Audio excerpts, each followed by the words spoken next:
It is actually so hot in here, in this room. It's only going to get hotter as summer comes along.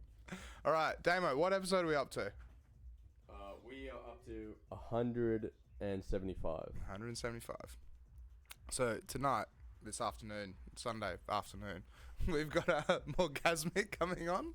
So, Morgan, right? Yes. Yeah, That's yeah. it.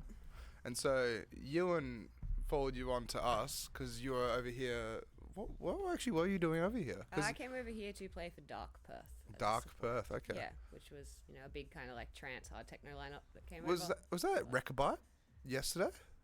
It was at the Metro on Friday. Metros. Okay, nice.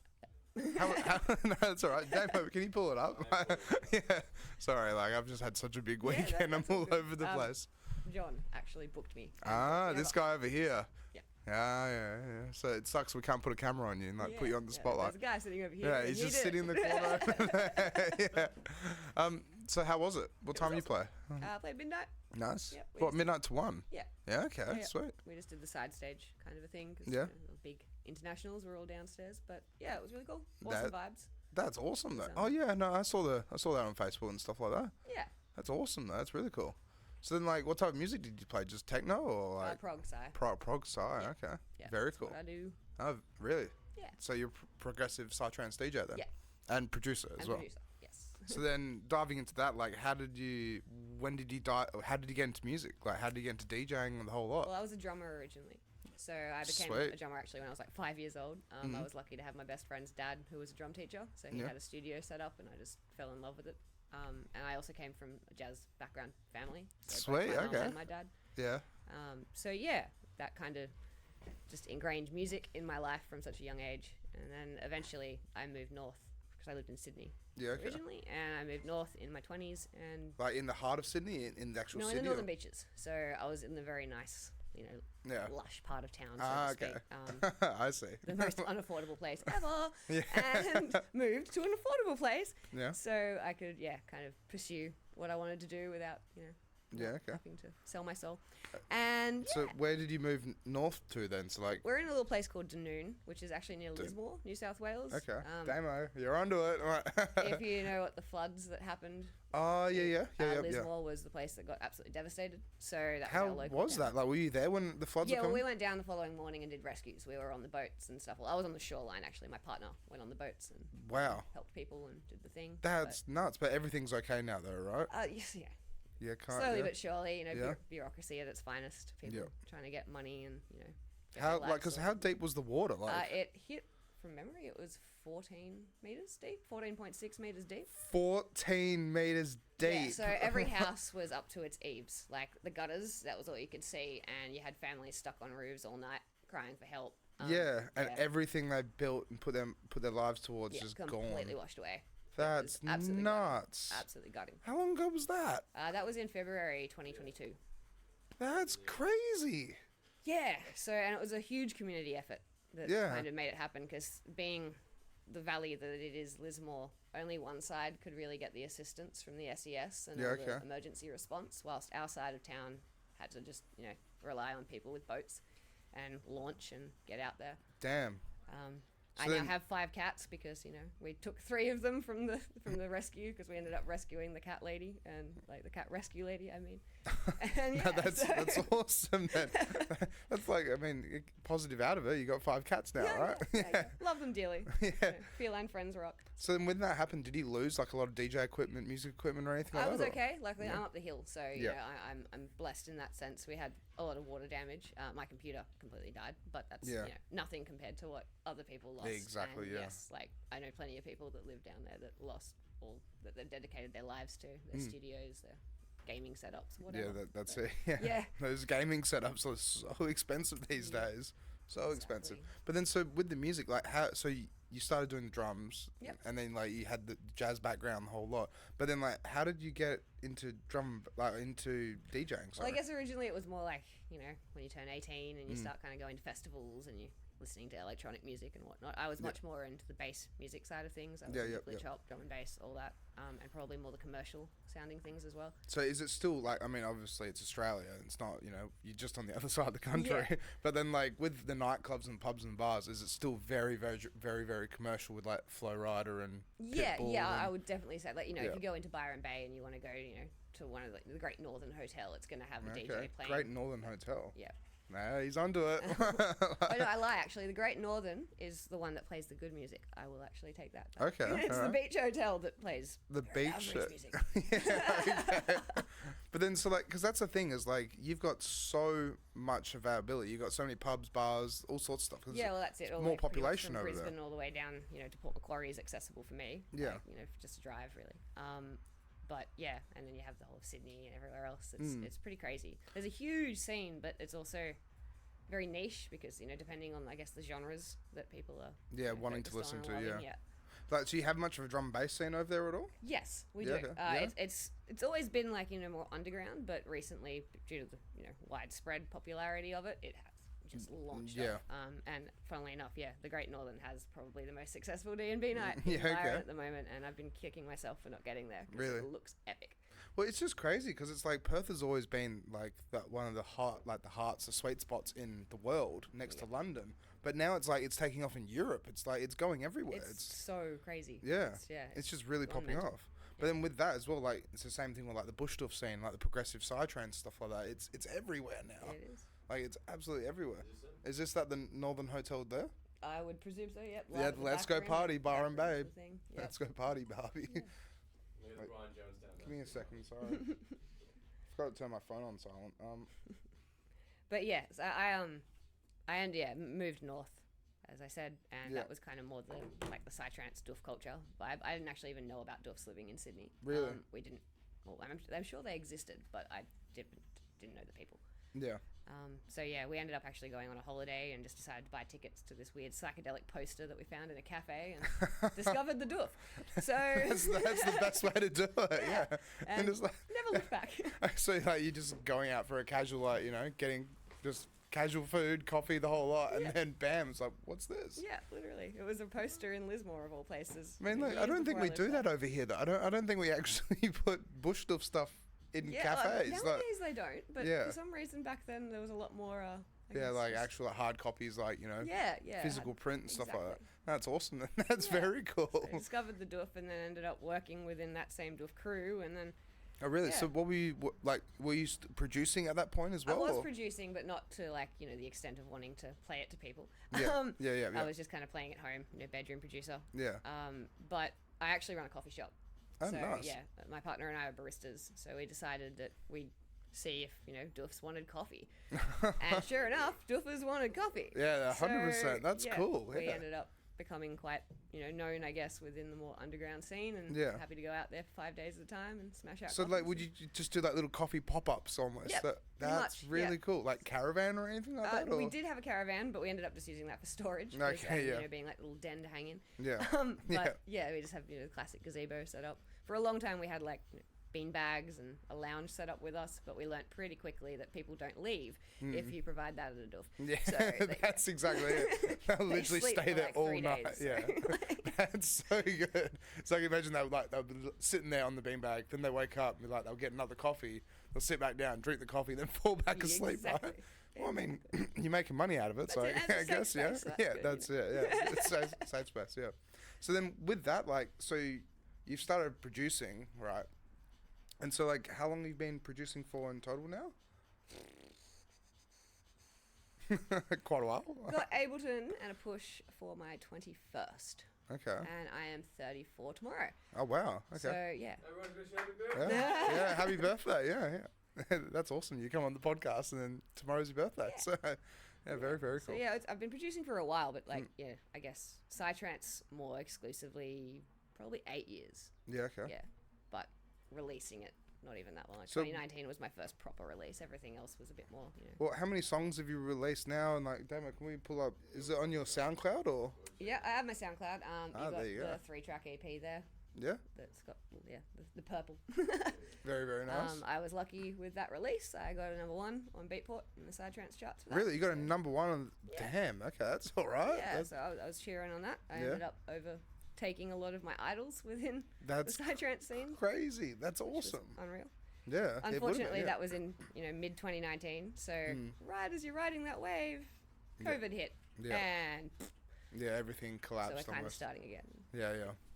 That's it. Like it's slowly but surely. It's taking its time, but like for over there, has the nightlife like kind of recovered? Because for us, we're still like commercial pubs and bars are still struggling a little bit because people started working from home. Venues are struggling on the whole. I mean, not even just because of COVID, but because of insurances now. Yeah, that's it. Yeah. Want to have gigs and host. I'm so glad you agree with that as well. Like that's such a good topic because we've got Badlands Bar. Yeah. And so it's like it's a really good venue in Perth, and it's like a rock and roll venue. But the problem is the insurance premiums have caused it to actually shut down. There you go. I would.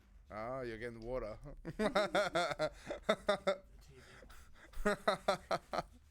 But yeah, that's the thing about it though. So it's like, how are venues supposed to survive? Exactly. How is anyone supposed to survive or thrive when it's like this is happening? Yeah. It's crushing the music industry around Australia. Totally. Like 100% everywhere. it's nuts, yeah. And also because from Sydney as well, when you had the lockout laws and the whole one punch things, and it completely ruined Changed everything. It just flipped it on its head. Yeah.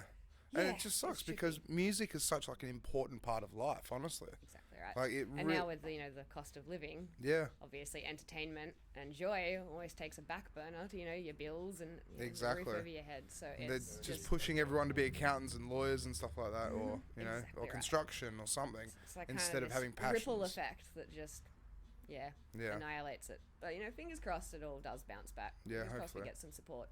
That's the music it. industry from the governments and the state governments, so we can. Well, they just need to take this insurance stuff all the way down and make it minimal. Like, exactly. Make it a viable thing. Yeah, that's it. Yeah. I just looked into it. It said like in New South Wales, 1.5 million just to have just for 1 year. Wow. Really? But how big? How many people? It seems to be like the minimum. Like the minimum level of. What? Professional indemnity. Really? The 2023-2024 practicing year, the minimum level of Let's take out 1.5. P2. No, wait, no, sorry, never mind. Oh, wait, wrong one. I was about to say, it's like, what? How does anyone throw an event? Obviously, don't have insurance, which is pretty illegal, I guess. But then, so with the production, how did you find it when you first started using it, and then like how you are now? Because it's such a learning curve. There's so much involved. Well, I mean, I had a couple of friends that were very much into it. One of my friends, Alex Skipper, actually, he was probably and is one of the more talented producers I've ever met. And he, I think, gave me a copy of Fruity Loops to begin with. Oh, nice, yeah, FL Studio. I played with that, and it was all right. Like I think I made my first ever song with the help of him on that. But it just, I don't know, it kind of felt sterile as far as a program goes for me, because obviously everyone's choice of DAW is going to be different. Exactly, yeah. So Ableton, I ended up doing a lot of research, I guess, and I really wanted the push being a drummer and percussionist, because I wanted to be able to have that tactile approach to my music. Yep. And so and then like once you got onto it, never looked back, and it's just it was like a couple of tutorials online just to get my head around what I was doing, and then I just kind of sunk my teeth into it. So then with your production then, so do you do more like, do you have synths and like you have drum pads and stuff like that? Yeah, I've got a keyboard, obviously MIDI keyboard, and I've got the push, and the push kind of is almost all of that. You can kind of make it anything you need. Can we look that up? So a Liberty keyboard, did you say? Ableton push. Ableton push, okay. Yeah. Yeah. Yeah, nowadays they've made them standalone, and oh my gosh, I really want the new version. So you don't have to have it actually in a computer, like on a computer. That's pretty cool. That's actually really cool. So you can just keep it in your backpack. Yes.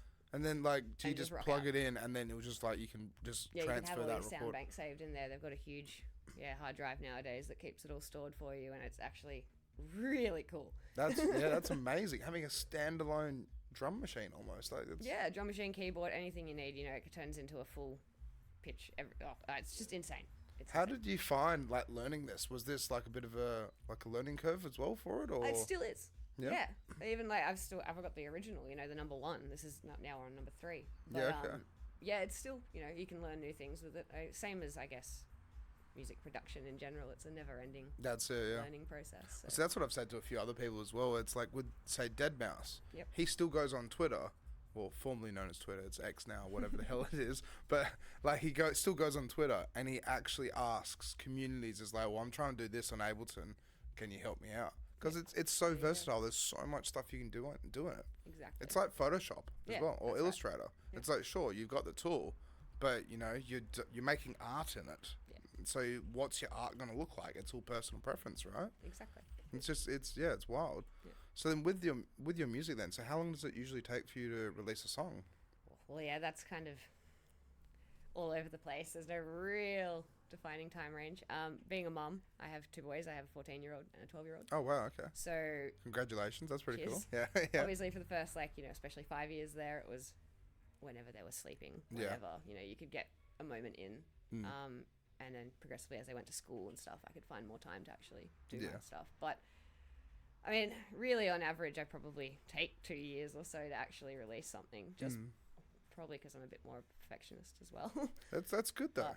Because that's the thing. Some people can release a song in 4 days. Yeah. But the thing is, releasing a song in 4 days, it's like, how slapped together is that? And how many hours did you spend 48 hours just making music or something? Yeah, exactly. But then taking your time, that's where, as you said, like perfection can come through it. Yeah. Because it's like you keep going back to it, you keep adding things, taking things away. Yeah. And I also find that I write a lot better, like with emotions. Yeah. When I was grieving the loss of my cat when I actually wrote that release. Oh, really? Got the #1, and I don't know, it sounds corny, but it just kind of came through. Are you signed to any labels or anything as well? Well, I used to work with Third Eye Productions. I released that with Third Eye Productions. They're like just friends that we threw events. Third Eye used to throw really large scale doofs back in northern New South Wales. If we play some of your music, will we get copyrighted? I don't see why. If you not by them. So yeah, not by them. No, okay. No, let's crank out the tunes. It's kind of like a communal run thing. So like I put my label on my release on the label for them. They just gave me the passwords and stuff to do it. So it's like they were very all family. Nice. Yeah. But I actually established Matriarch Records, which I'm kind of switching all my stuff over to. Okay. Because I was sick of the gender inequality. Yeah. In lineups It's on the terrible. East Coast. Yeah. So yeah, and that's kind of my ambition. It's not so much to have signed artists. It's more to be a platform for female artists to launch themselves if they want to, and have the support network. That's really good. That's really good, because that's the thing is like, is this it here?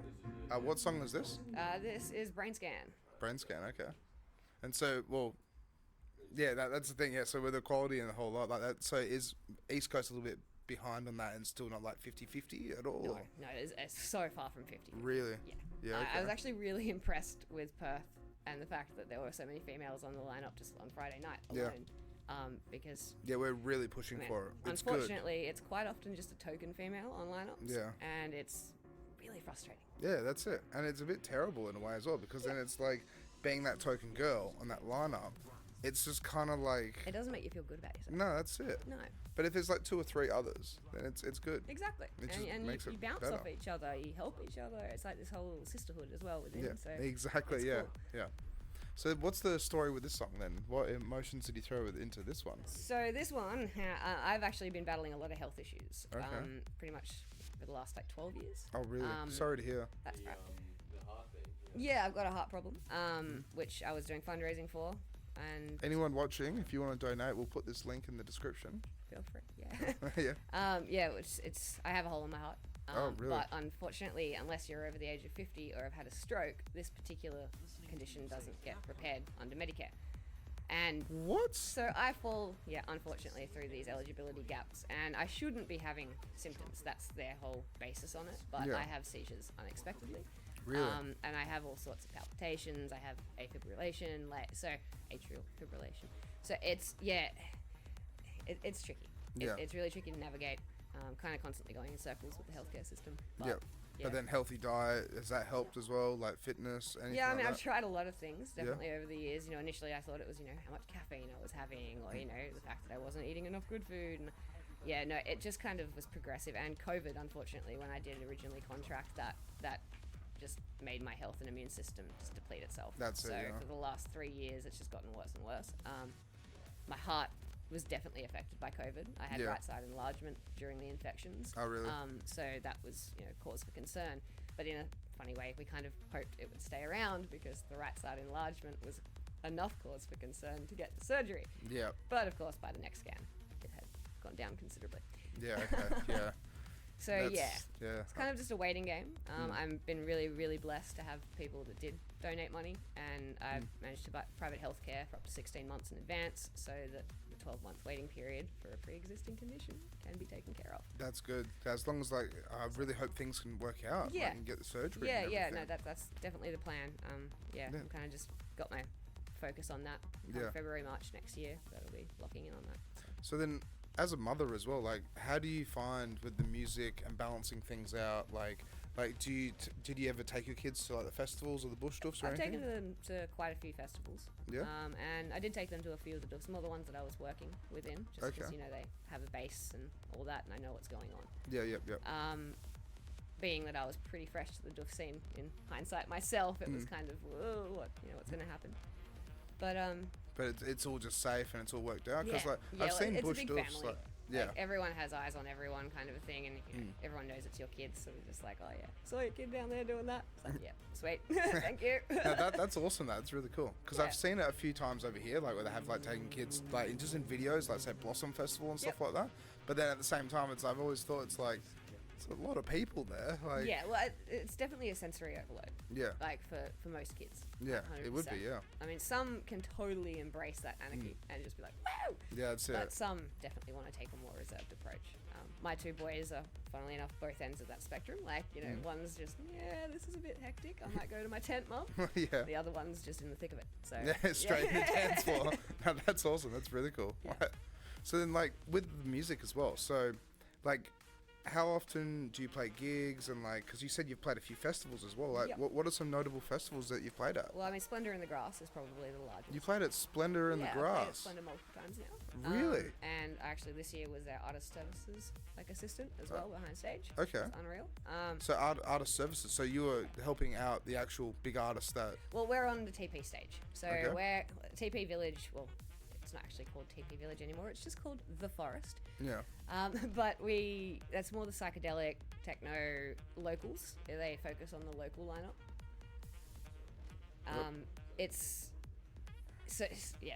But actually that was probably the best of gender equality that I've seen on a lineup in a long time. Those crew make a really big effort to do that. Yeah, because the Splendour in the Grass is one of the biggest Australian festivals we've got, right? Yeah. Well, it's close to home, so we're very lucky to, I guess, be those local artists. And it's really good. It's a really good platform for up and coming because nowadays they actually give that opportunity to people to come play to 5,000 plus people on that one little D floor.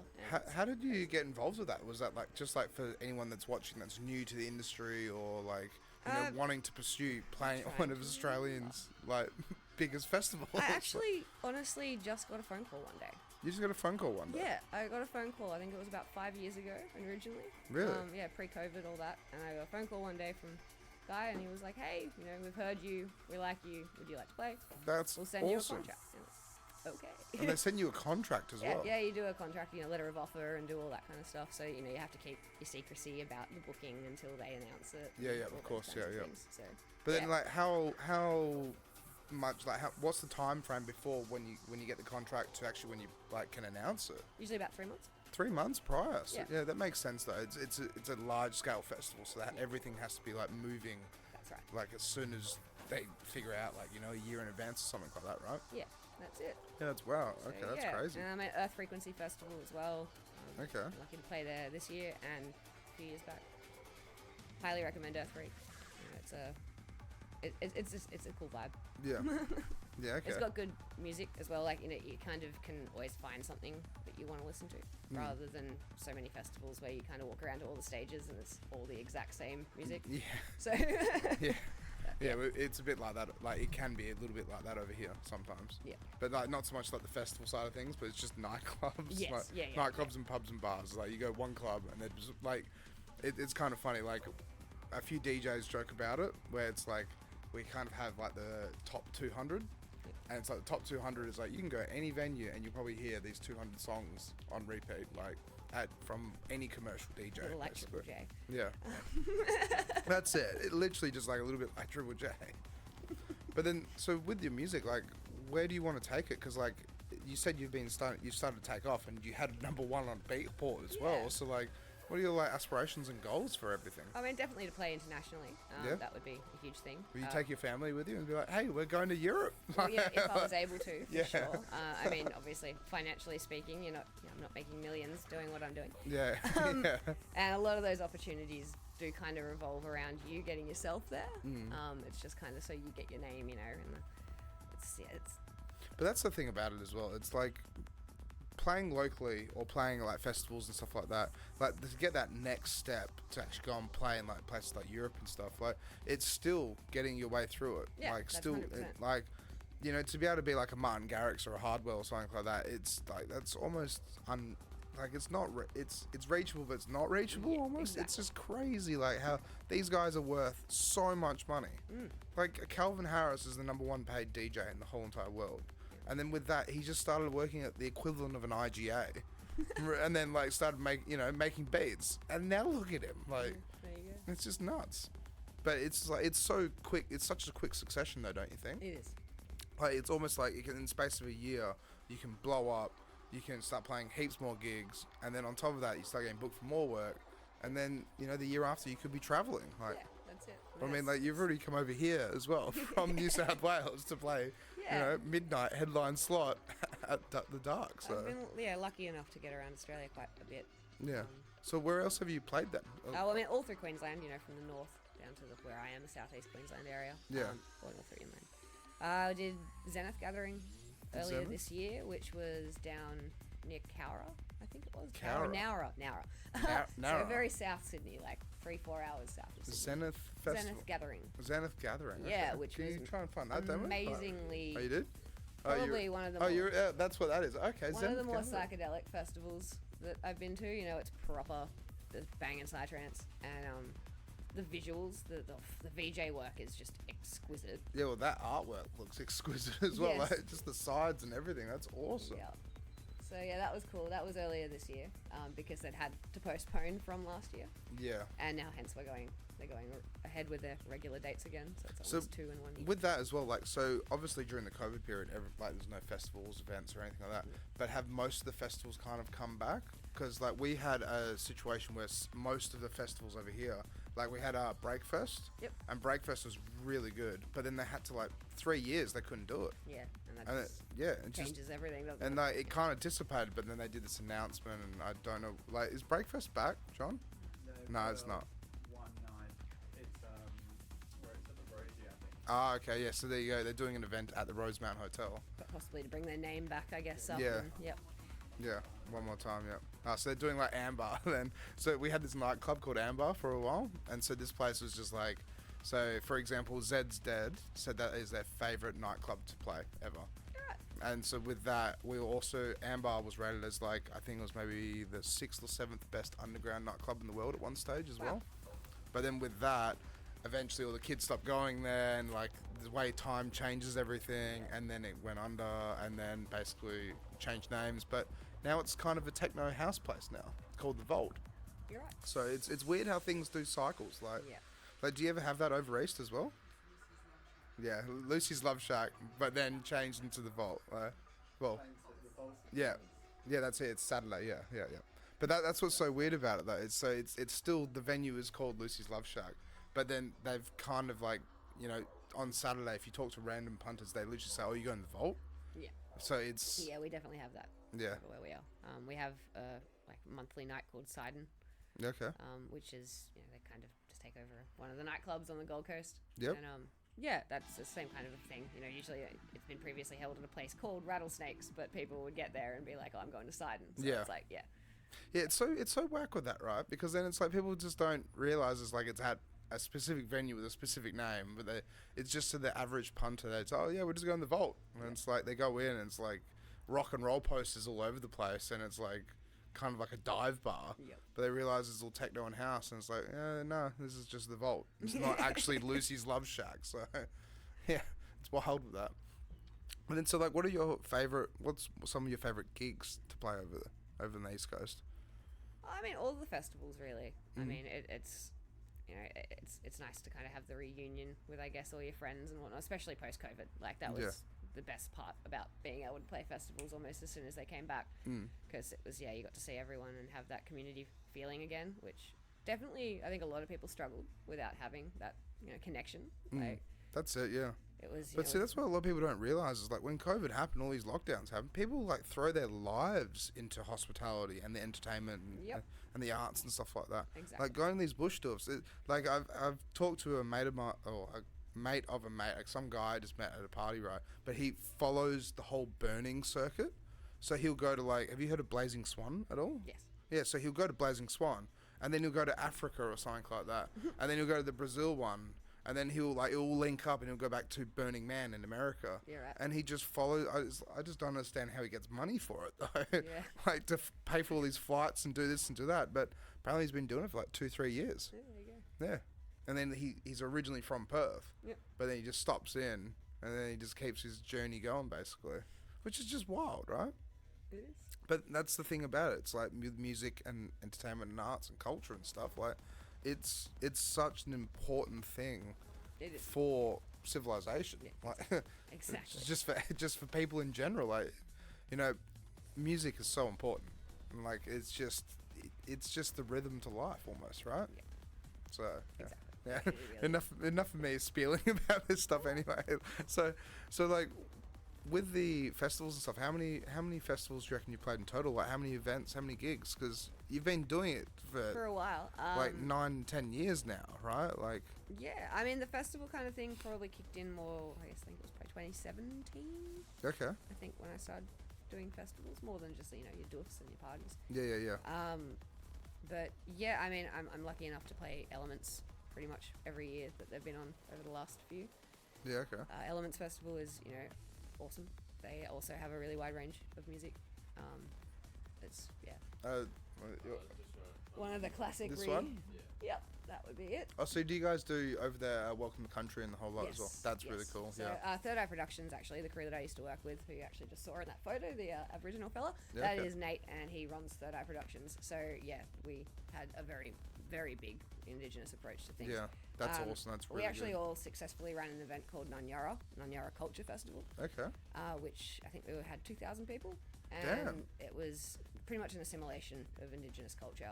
Yeah. With psytrance, dance music, whatever. That's awesome. We actually had Baker Boy play. We had quite big acts come over and do it all. So it was, okay. Yeah, it was. So what was your role within all I that? was actually market manager, just because that's I know coffee shops, so I knew the vibe. But I also played, and I'm was part of the core crew. So. Was it quite like was it a bit full on to be the marketing manager for a 2,000 person? It definitely was.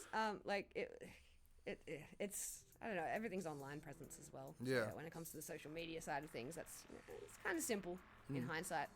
Can we actually pull up your coffee? Do you have a coffee shop Facebook page, right? Yeah, I do. Can we actually it's pull pretty that old up? and dated now. It's Eastern Espresso. Eastern Espresso. Yeah. Very cool.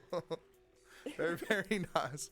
So that's just so crazy though. It's just like you went from like, a bit like drums to coffee and then to DJing, producing, and then on top of that, now you're playing festivals and stuff. Yeah, it's a strange little journey. Yeah, it's awesome though. And so do you still do the coffee van as well? Like for some, like we do it Earth Frequency. Okay. Actually, we do it for the crew. Because they need coffee. They need caffeine to survive, and you don't want to really wait in lines with 200 up to 2,000 other people. There it is there. There she is. Very nice. It's a very, very dated page, but there you go. We have a hand-painted banner. We are, me and a few friends, we spent a weekend having some fun and painting, and That's awesome. That's very cool. That's that's amazing though. But that's the thing about it as well. Like you're literally going to these events and you're providing a service and you're helping out. You're being part of it. That's pretty much how I ended up, I think, making most of my connections was that, people knew me as that safe, sober face to be like, yo, do you need food? Do you need water? Let me help you. Oh, so not only coffee then, so you do offer food as well? Well, yeah. It's the mother part of instinct it, kicks in, so it's kind of like, you kind of have to. What type of food do you offer? We had pies. We used to do pies and pastries and stuff. That's cool. Easy. Yeah, that's very cool though. But that's the thing about, I've said that so often tonight, but that's what's crazy as well is like when people go to like three day. I haven't heard this track. Probably since I wrote it. What song was this? Sorry. I don't even remember what it's called now. Oh wait, don't. Feel good. There you go. But. Yeah, it's with a lot of Tauper samples. What I was gonna say though is what people don't realize as well is that with the bush doofs and stuff like that and festivals, it's like you gotta get fed. If it's a 3-day event, exactly. Like what are you gonna take? Like exactly. So yeah, I was just gonna say that little bit. So then with this song, how long ago did you make this one then? Please tell me. There you go. Can we pull it up? So yeah, I feel like this was kind of just before I started doing the festival kind of vibe. Yeah. Yeah, there you go. Daybreaker. And so you just specifically play prog side then? Yeah. Yeah? Yeah, generally. Yeah. I mean, I can play drum and bass. I used to do like the glitch hop into prog sets for a lot of people because they needed that kind of changeover set. Yeah.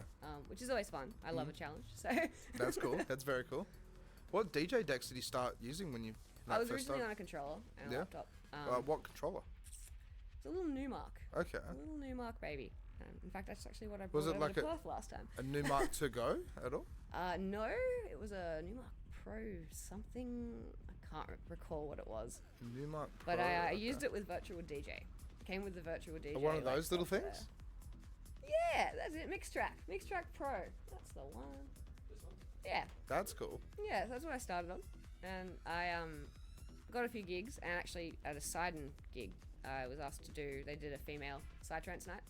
And I came in to play, and the promoter of the night, who is now a really good friend of mine, he gave me kind of an ultimatum, and he was like, I'll get you supporting really big acts, but you need to learn CDJs. Yeah. I was like, the done. Quote industry standard. Yeah, exactly. Yeah. And then I was also really lucky that another friend of mine went overseas and needed to ditch his XDJ RX unit somewhere in storage, and I was like, I'll look after that safely for you. So I got to learn kind of from that, and then step in. That's the thing as well. It's so expensive. CDJs are so expensive. Even an RX is so expensive. It's like $3,000. Yep. Yeah, I have an RX2 now. Yeah. Absolutely love it. Yeah. It's my third child. Nice, very nice. So I got to ask as well. So with your partner, does he DJ at all? Or? No, he's a bass player, like he was, through high school and stuff. He doesn't really play much music anymore. He's just an awesome support and a rock that kind of helps me be able to do what I do. That's so good though. That's awesome. Yeah, I'm very, very lucky. Yeah. That's very cool though. And so he brings the kids along, and then look, Mum's on stage in front of 1,000 people, right? Yeah, that's exactly it. Do you actually have the Morgazmik Instagram or Facebook page? Yeah, or anything Morgazmk official, like Morgazmk_official is the Instagram. Yeah, can we pull that up, demo, if we can? Do you have any videos or photos of you playing in front of? I do. I have a couple of promo videos on there. I actually have it's technically an unreleased song, but I do play it in sets. It's just I haven't done the whole label launch thing with it. That's on my Instagram. There's a promo video with that. Very cool. Keep looking. How do you find doing the research for music? Because I mean, I can imagine you'd be so busy, being a mother, working doing the coffee as well, and then also well, I mean, the coffee is definitely a back burner nowadays. That's just kind of an afterthought. I bring a coffee machine to the events that I play that I know I'm going to be there for 5 days because no one makes coffee as good as me. No, there you go. It's Eastern coffee. Pardon, sorry? And my other job is very cool. So what's your other job? I work with One Vision Productions. I'm an audio facilitator, and we work with. Originally, it's at-risk youth, Indigenous youth, and in juvenile facilities. So we go in. We work with an amazing pool of talented hip hop artists, and we go in and we teach groups of kids how to write a hip hop track from start to finish. I think I've heard of that actually. Yeah, I actually have heard of that before. This is One Vision. That's awesome. That's really cool. Probably one of my favorite concepts for an organization ever. So you travel all around the country then doing that, right? Well, it will be nationwide soon. Okay. That's the idea. It's currently, I believe, just New South Wales, and actually even possibly northern to central New South Wales at the moment. It very heavily relies on grants and government funding. Yeah, of course. Yeah. So it's kind of That's awesome though. That's so heartwarming. That's you're literally going out to these little communities and then you're teaching them music and bring culture to them. Well, it's mainly schools at the moment, which has also been really good. Just recently, we actually did a disabled class in one of our local schools, and that was so heartwarming. That was amazing. Yeah, it would have been. Yeah, they just came out of their shells entirely, and it was really cool. But, so how did you get into that? Like, did you have to get any qualification for that or anything as well? Or? Just working with children, check in hindsight, and some skills with audio and Ableton recording knowledge. I actually had been approached several years before I took the job. Okay. They asked me, and through friends that worked with the organisation, and it just wasn't right at the time. But then my heart issues came and so I needed to raise some money, and so I was like, okay, job. And ended up reaching out to my friend Fergus, who's also another super talented producer. He comes over here regularly, actually. Yeah, okay. Medicinal Noise. Medicinal Noise. Yeah. Do you know him, John? Yeah, Fergus. He's technically my boss. Technically. But next time he's over here, just get him on. He's a legend. Yeah, you scratch my back, I'll scratch yours. His newer project is Skyer, I believe. Skyer, okay. Yeah. He's an awesomely talented producer and just a awesome human. Yep. That's awesome though. That's him. Yeah, there he is. Yeah, very cool. But see, that's what's just like, there's so much culture over on the East Coast. There's so much going on, like, and that's where it's like, it's just amazing. Like, it's awesome. It's really, really cool. And so, like, what gigs have you got coming up? Like, where are you playing soon, and what's happening? Like? I'm off to the next big one, Zenith Gathering, again. Earth Gathering. Zenith Gathering. Oh, Zenith Gathering. Yep. Okay, yep. So that's November down near Mudgee, New South Wales. Mudgee, all right. Yeah, which I think you had pulled up before, but that's got a really big lineup. I think they've only done their first announcement so far. So is it quite nice, like the landscape and like the forests and because I've never actually explored over on the East Coast. I've only ever gone to the cities. But then, like, we've just got Margaret River and Dunsborough and stuff like that. There's so much land and so many pockets and, like, areas to go and travel to. So this is, the next one. Yeah. There you go. Morgazmk, very nice. And Kelbo Slice, who's also over there on the far left. She is my best mate. Very cool. She's a legend. Check her out, people. Can we pull her page up as well? Oh, yeah. She's with Universal Tribe Records. And she's also just an awesome human being. Nice. Very nice. So we've only got around 10 minutes left as well. We have a lot of comments. We have a lot of comments? Oh, damn. All right. Let's read the comments out. How many have we got from that guy called Ewan? So shout out to Kelbo Slice. Oh, yeah. Shout out, yeah. So, Kelbo Slice. Kelbo Slice. Very nice. Very cool. But bush doves are really popping off, right? It's only been like, 10, 15 years, I'd say? Like, they've been around for a long time, but they're, like, really popular now, recently, right? Actually, I kind of feel like they've kind of gotten a lot smaller. Really? Yeah, I mean, 2015 was insane. Okay. That was probably the crazy year of all years for doofing, especially on the East Coast, like northern New South Wales. Yeah. It was pretty much, you wouldn't throw a doof without 3,000 people. That was just like, Damn. It was insane. The dance floors were next level. Like, really? You just, every party, just without fail, every party was just this swarm of energy. And does it ever get to that point where, like, I've seen videos where it's just like mud everywhere? Oh yeah. People just jumping. Yeah, in the definitely mud. gets to that. Yeah. That's definitely amazing. been through those. But, come 2016, there was an event that happened, and unfortunately, there was a fatality. And Oh, really? So everyone kind of took a back step. Because it was just a bit of a shock, I think, for a lot of people. And, it kind of diminished a lot from there on the northern New South Wales side. I think we had something similar happen over here as well for New Year's, unfortunately. Yeah, there you go. But then that's when it That's when police and council and everyone get involved as well, and then it just becomes too much of a challenge to be able to throw an event successfully if you don't want to be an approved event. So, yeah. What was it? Was it like Earthcore? Was it the owner had like a massive heart attack? Yeah, I can't actually remember his name now. Spyro, thank you. Yeah, I never actually got to go to an Earthcore, and it was really unfortunate because I was leading some Earthcore poll to play there, and then he passed away, and the whole festival went belly up, and Really? But yeah, that was unfortunate. And Yeah, now that I think sucks, yeah. Esoteric is kind of like the new Earthcore. Yeah, in okay. Victoria, from what I gather, just from like Because online I've heard of presence. that as well. You guys went to that, didn't you? We went to Mushroom Valley. Mushroom Valley. Okay. Yep. No, someone's told me about. I've heard about Yeah, that. Eso's Esoteric. huge. I think it's like 8 stages or something. 8 Like, stages. What? Like it must be like 150 acres, 200 acres, Yeah, I can't something even like that. imagine how big Yeah, it is. But how big it's like a huge. Euro spec festival, but Yeah, in yeah, Victoria. that's One nuts. year I do hope to get booked and play there. If you're listening. Yeah. Yeah. Well, yeah. You never know. Like, can we go through the comments if that's all good? And then also, can we also pull up the Instagram page if that's all right? So I really want to like dive through just like some of the footage and the promo pics and help help out. Yeah. Yeah. So how many comments do we have? We have about 38. Holy shit! Okay. 38. There's a lot of you. The Infra Bottle podcast. Can we pull it up on the screen? No. Oh, we can't do that anymore. Can't do it. We used to be able to do that, but then it like get like a mirror effect, and just like getting smaller and smaller and smaller. Is it true that it's a bit of it's a headache? It was really cool though. Do you know that Ewan says you were the one who did the archaic fire? Archaic fire? Ewan, saw a set of mine at the Archaic Gathering earlier this year and has been a big fan ever since. Very nice, very nice. It seems like, doesn't matter all his comments, seems like a bit of a stalker. Do you want to comment on that? Okay, Ewan, I still love you. That bloody E-putty guy. Ewan says, wood door is my favourite door, in regards to you talking about Ableton. And he says Ableton Master Race, the backpack door. This is all from like 3 minutes ago.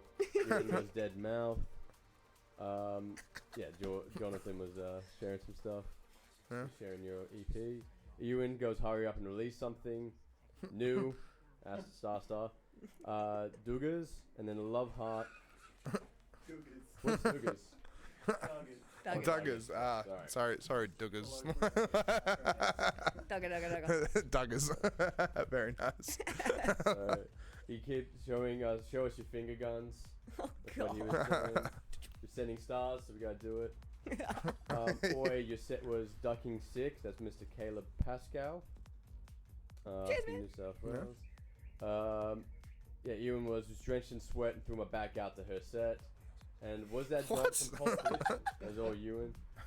Ryan White says, finger gun hat tip moonwalk moment. Yeah. What? Okay. Friday night shenanigans. Jordan Hardy with the A, and Ryan White with another WA gig ASAP, please. Ewan goes, fully agree, need another Morgazmik set in WA. Jordan Hardy goes, rhythm to life, the salute emoji. Ewan says, my RX has hit puberty. XDJ RX has attitude problem. I'm so glad that this is being broadcast. Yeah, that's it. I've given out so many stars. She literally started a fire, and Dooga, which is Dooga. Okay. There you go. That's the comments. Thank everyone. Give a shout out. And of course, shout out to you. Says, thank you, John, for moving the bottle. Very nice. Very nice. While I'm pulling up some stuff, do you want to talk about this, man? Halloween. It's actually just kind of possibly not happening. We're not 100%. There's some dramas surrounding it. So I'm going back to the management mode of that after my birthday tomorrow. But I just got to figure out some logistics with that. Well, I can imagine there's just so much that's involved with just trying to put an event, right? Yeah. And put on a festival and the whole lot. Like people don't see that. People don't it's realize classic, that. setting an event to public when it should have been private, and then Yeah. things pop up that shouldn't. So yeah. How many events have you been involved with, like with doing the marketing or helping out in some way or another? Like, A lot. A lot. And I couldn't put a number on it really. Yeah. I mean, I like to make myself busy in events. I'm not one of those people that go and get cooked and get on the dance floor and whatnot. I need to have some sort of role. Yeah. So I just kind of make myself busy. No, that's good though. That's awesome. Give me a radio and I'll do what you need. Well, that's the thing is like the team makes the dream work, right? Yeah. And like if people go to events and volunteer and help out and do the whole lot, well then it comes together. Yeah. But then instead of just rocking up and oh dear. But instead of just rocking up and just attending and as you said, like getting cooked or drunk or whatever it is, it's like it's good because there's people there, but at the same time you need people that are there for the love for it. Yeah, exactly. That want to be there to help out and just be a part of the movement basically. Yeah, so exactly right. that's it. Can we pull up the Instagram page just before we finish up, Damon? But yeah, it's not bad. It's pretty cool. So you fly back tonight then? Yeah, tonight. And this is the first time you've been back in 7 years. Yeah. Last time I came over with my mate Lacey, who's Fractal Fairy. Yeah. And we played another gig of John's. and that was cool. Yeah, no, very, very cool, yeah. Yeah. And then, so... very wet. Planning on... No, Hakuna Matata wasn't wet. No, Hakuna Matata was sick. Minefields was prior to that. We don't speak of that. Okay. Here we go. So, is that your pet parrot? That is my pet parrot. That is Barry. Sir Barry. Can he talk? Yeah, he's trying to. He's only 2 years old, so he's still getting his vocabulary. But he's got the hello and what you're doing. Very, very cool. If you go up to the top, the pinned post, that is a promo video. Yeah.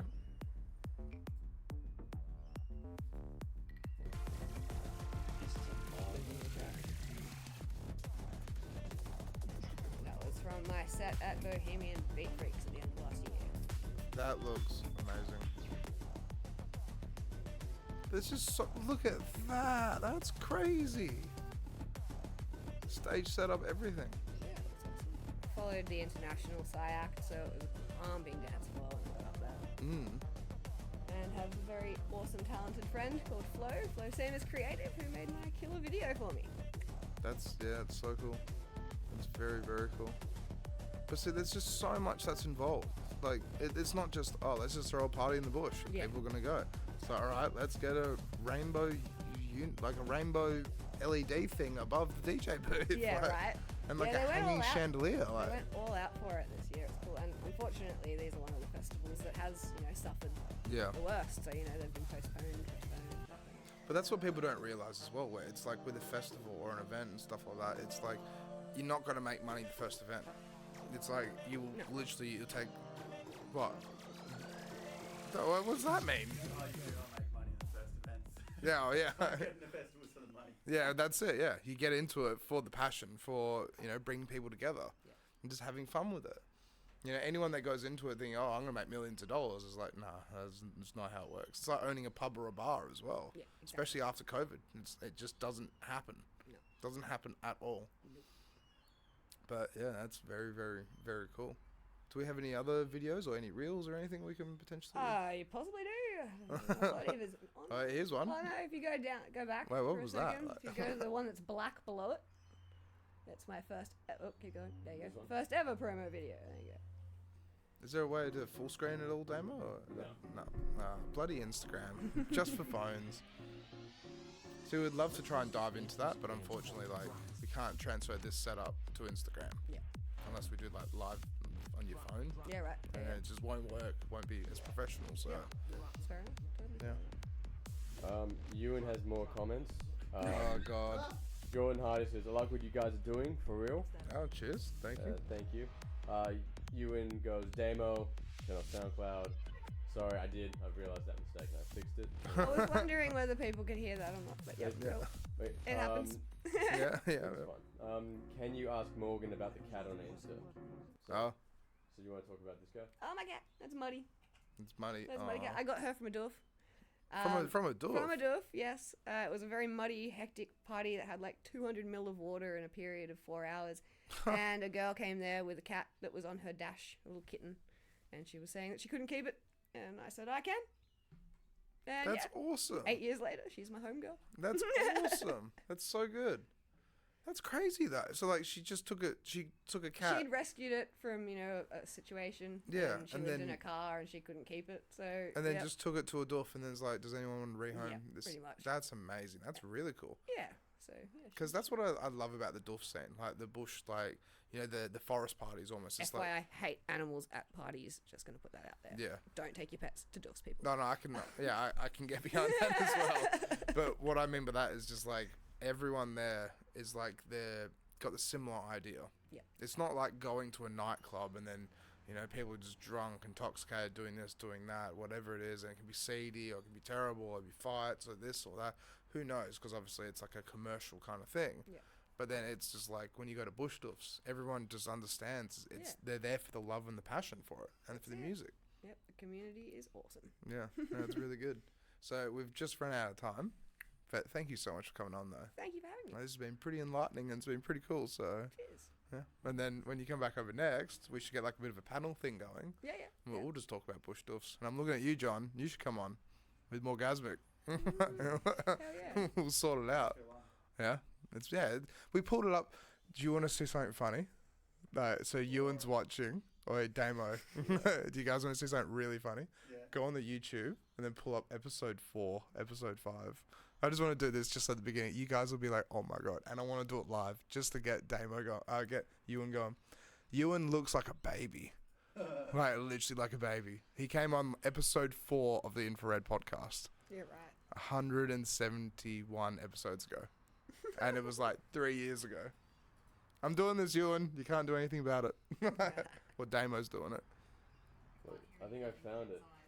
Pardon? Oh, holy shit. There, here he comes. Here he comes. Look at Ewan. Oh, wow. So this Look is at you. episode 4. Yeah, that's it. Look at me. Everyone. Yeah. Yeah, I just heard Ewan yell just before. Yeah, look at him. Looks so different.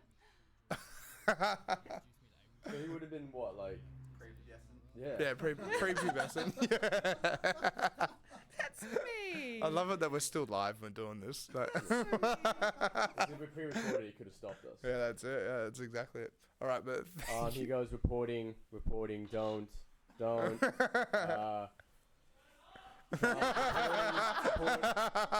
gross. For the viewers out there, he just yelled out from the lounge room, turn it off. But Alright. thank you so much for coming on, though. Thank you. Like, I'm glad. Like, it's been fun, right? It's been good. Yeah, no, it's been good. Yeah, I'm glad. Good to Yeah, meet you guys. yeah, that's it. Thank you very much. All right, and we will see you guys on.